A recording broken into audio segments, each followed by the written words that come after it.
हिंदू धर्म ब्रह्मांडपदी श्री हे आपलं आवडतं चॅनल सबस्क्राईब करा, व्हिडिओज लाईक करा आणि शेअर करा आणि आमच्या नवनवीन व्हिडिओचे नोटिफिकेशन प्राप्त करून घेण्यासाठी बेल आयकॉनचे बटन दाबायला विसरू नका। आरती सप्रेम मस्कोबा नाथा, जय जय श्री राजा भाऊनाथा।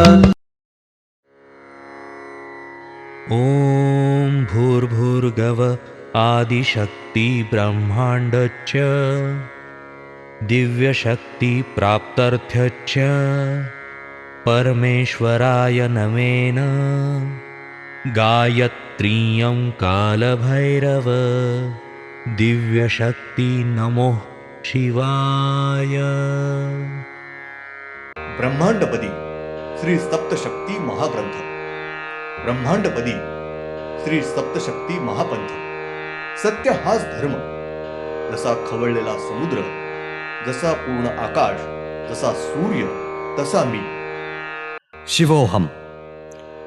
पिछले यानी भाग 206 में हमने देखा तब मात्र उस मानव की आत्मा और प्राण ये एक साथ भूत बन के दूसरे लोगों को तकलीफ देते हैं, उनका छल करके उनके जीव को धोखा पहुंचाते हैं। ब्रह्मांड में आत्महत्या किए हुए मानव के रिश्तेदार इनको धार्मिक विधि ये ठीक ठाक नहीं किया या गलत किया या विधि किया ही नहीं तो आत्महत्या किए हुए मानव की 9 आत्मा और एक प्राण ये एक साथ भूत बन के लोगों को तकलीफ देते हैं, लोगों के जान को धोखा निर्माण करते हैं। अब देखेंगे भाग 207। ब्रह्मांड में एकाध त्रिदेवत ने या कौन से भी मानव ने जिंदा होता है तब अपने शरीर सहित जिंदा समाधि ली तो उस जगह उस मानव के 9 आत्मा और एक प्राण ये उस स्थान पर शांति से ध्यानस्थ बैठे हुए रहते हैं। उदाहरणार्थ, उस मानव के या दैव अवतारी रहने वाले श्री दैवत की प्राकृतिक आयु से 70 साल होगी और उनके उसके आयु के 40वें आयु में जिंदा समाधि ली तो उसके आयु के खाली 30 साल प्राकृतिक आयु पूरी होने तक उनके 9 आत्मा और एक प्राण उस जिंदा समाधि लिए हुए जगह पर शांति से बैठे रहते हैं। ब्रह्मांड में के कोई भी एकाध श्री दैवत यह उसे अगर जिंदा समाधि लेनी होगी तो उसके मन में होगा और उसकी अगर आयु 70 साल मिली होगी और उसके मन में उसके आयु के 40वें साल में समाधि लेने का विचार आया तो भी वो श्री दैवत यह जिंदा समाधि ले सकते हैं, परंतु वो श्री दैवत यह उसके आयु के 40वें साल में समाधि नहीं लेते हैं, अपना कार्य रुकवाते नहीं है, क्योंकि उनको उनका निश्चित कार्य यह पूरा करना पड़ता है। उनका नैसर्गिक आयु खत्म होने के पहले ही वो कभी भी समाधि ले सकते हैं, परंतु वो लेते नहीं हैं। उनका निश्चित कार्य पूरा होने के बाद ही जिंदा समाधि लेते हैं। उनको जगत का कल्याण करना होता है। ब्रह्मांड में का कोई भी सामान्य मानव यह उसका नैसर्गिक आयु यह अगर 70 साल मिला हुआ होगा और उसे उसके आयु के 40वें साल में अगर जिंदा समाधि लेनी है ऐसा लग रहा होगा तो उसके आयु के 40वें साल अगर कभी भी जिंदा समाधि ले सकता है। ब्रह्मांड में के सामान्य मानव इनका आयु 70 साल मिला हुआ है और उसने उसके आयु के अगर 40वें साल जिंदा समाधि ली है तो उसके आयु के बचे हुए अगले 30 साल यह उनके 9 आत्मा और 1 प्राण यह उसी समाधि में ध्यान अवस्था में शांति से बैठे हुए होते हैं रहते हैं।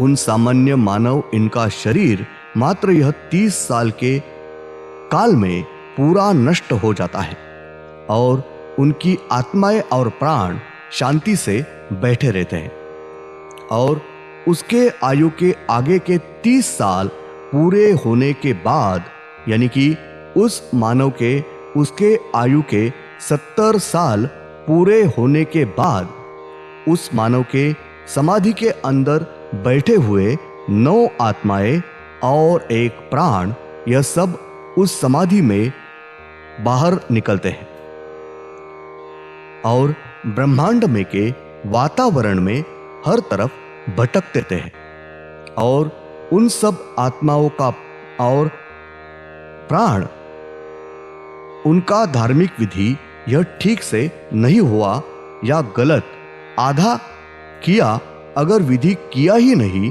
तो उन सब आत्माएं और प्राण इनका एक साथ मिलकर भूत होकर वो भूत यह वातावरण में हर तरफ घूमता भटकता रहता है।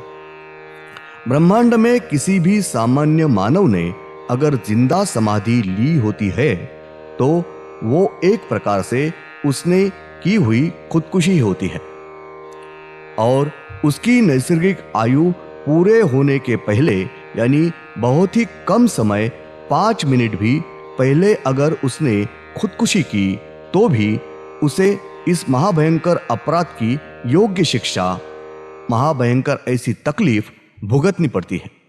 इसलिए किसी ने भी थोड़ा भी खुदकुशी करने का विचार भी नहीं करना चाहिए।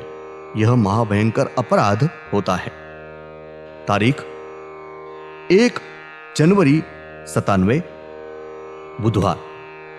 ब्रह्मांड में का सामान्य मानव यह जिंदा समाधि ले सकता है, परंतु उसकी वो एक प्रकार की खुदकुशी ही होती है और थोड़े ही दिन में उसका यह शरीर नष्ट होता है और उसके 9 आत्माएं और 1 प्राण यह उसकी बची हुई पूरी आयु पूरी होने तक वातावरण में हर तरफ भटकते रहते हैं और उन आत्माओं का भूत होता है। ब्रह्मांड में खुदकुशी किए हुए और नैसर्गिक मृत्यु हुए मानवों के आत्मा यह वातावरण में हर तरफ भटकते रहते हैं। वो सब आत्मा और प्राण यह श्री मायावी शक्ति, इनका दृष्टांत देने वाली 7 शक्ति, श्री राजत्व शक्ति नाम की 7 शक्तियां हैं।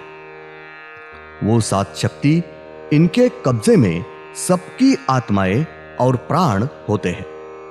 श्री मायावी शक्ति इनके श्री राजत्व नाम के दृष्टांत देने वाली 7 शक्ति इनके कब्जे में होने वाली आत्माएं, यह आत्माएं ब्रह्मांड में जिन मानवों का छल करना होगा, तकलीफ देनी है, उन मानवों के शरीर में श्री मायावी शक्ति इनकी 7 शक्ति यानी खुदकुशी किए हुए मानवों की आत्माएं डालते हैं और उनसे ही तकलीफ देते हैं, उनका छल करवाते हैं। श्री मायावी शक्ति इनकी 7 शक्ति यह लोगों को तकलीफ देती है, छल करती है।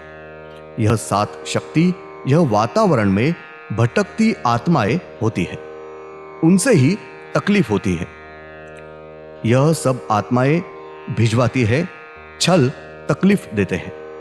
हम बोलते समझते हैं कि किसी ने हमें दैवी करनी की हुई है। चेड़े, गोटे, पीतर वगैरह डाला हुआ है, उनसे ही किया है वगैरह समझते हैं अगर बोलते हैं तो श्री मायावी शक्ति इनके कब्जे में होने वाले यह असंतुष्ट, अतृप्त आत्माएं होती है और वो इस रूप माध्यम में से हम सबको और लोगों को तकलीफ देते हैं, उनका बुरा कर्म फेर लेते हैं। ब्रह्मांड में के जितने श्री मसोबा या श्री वेताल वगैरह देवस्थान होते हैं, उन स्थानों पर मंदिर में श्री मायावी शक्ति, इनकी शक्ति वहां कार्य नहीं करती है, वहां उनकी शक्ति नहीं होती है और वो वहां से कोई भी कार्य नहीं करते हैं। तो श्री म्हसोबा, श्री वेताल, श्री मरियाई, श्री लक्ष्मी आई, श्री पोतराज वगैरह देवस्थान स्थान होते हैं। इस जगह उनके स्थान पर उनके ही सिपाही सेवेकरी इनकी आत्माएं होती है और वो सिपाही उनकी आत्मा से ही वो वहां के लोगों को तकलीफ देने का और अच्छा भी करने का वगैरह कार्य करते हैं। हम बोलते हैं हमें श्री म्हसोबा इनसे ही करनी की हुई है, तकलीफ है, तो वहां श्री मायावी शक्ति, इनकी शक्ति यह नहीं है। तो श्री म्हसोबा इनके जो सिपाही होते हैं, उनकी आत्माएं यह जाकर लोगों को और हमें तकलीफ देते हैं। श्री म्हसोबा, श्री वेताल वगैरह अन्य देवस्थान होते हैं, उनके अलग सिपाही और अलग कार्य करने की पद्धति यह पूरी तरह से अलग होती है। धन्यवाद। अगले यानी भाग 208 में हम देखने वाले हैं ब्रह्मांड में श्री म्हसोबा, श्री वेताल वगैरह अन्य स्थान होते हैं, उन जगह पर स्थान पर श्री विजत्व शक्ति, श्री दिव्यत्व शक्ति, श्री मायावी शक्ति, श्री परमेश्वरी शक्ति, इनकी शक्ति वहां कार्य नहीं करती है, वहां यह शक्ति नहीं होती है। वहां के स्थान पर वहां के श्री दैवत यह खुद ही कार्य करते हैं। वहां के स्थान के पर आने वाले सब भाविक भक्त इनका अच्छा अगर बुरा करने का कोई श्री दैवत, वो खुद उनके सिपाही, इनकी आत्माएं इनसे ही करवा के लेते हैं, होते हैं।